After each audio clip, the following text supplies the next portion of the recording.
very first episode of Stop Buggin and Go Outside. And if you're wondering what this show is about, well, it's a personal intervention. I realized I was spending way too much time indoors, so think of it as a daily reminder to go touch grass or just simply to go outside and you might get a visitor. So without further ado, let's meet our first, the magnificent tiger swallowtail butterfly.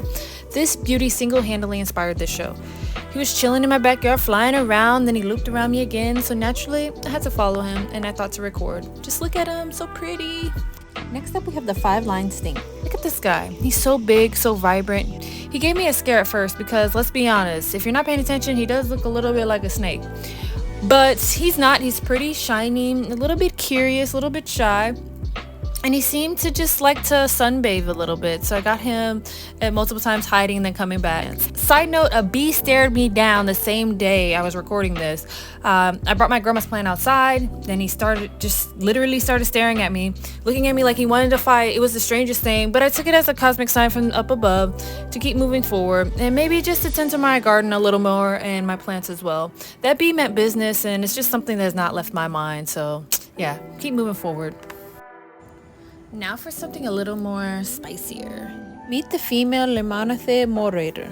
She's an Inchamonidae wasp. She's interesting because she lays her eggs on and inside of other bugs. And what's her main purpose? Reproduction, baby. While this may sound a little creepy, these little ladies are actually critical for keeping other insects populations, especially pests, in check. So she's basically a natural-born pest controller. Hello to the katydid nymph. This little fella was chilling on the weed, minding its own business, but look at those little legs. Doesn't it look like it's wearing some knee-high boots? Okay, I see you. And I was fascinated by watching this one, the way he was moving. This little fella will eventually grow up to be a majestic Scudorita furcata. Speaking of growing up, look at this adorable black swallowtail caterpillar found in my mother-in-law's garden, munching away. She told me she actually had to move the caterpillar to a plant that she was willing to sacrifice for its dining pleasure. How sweet is that though, to keep nature flowing? And just look at her yard, it just makes me so happy looking back at this video.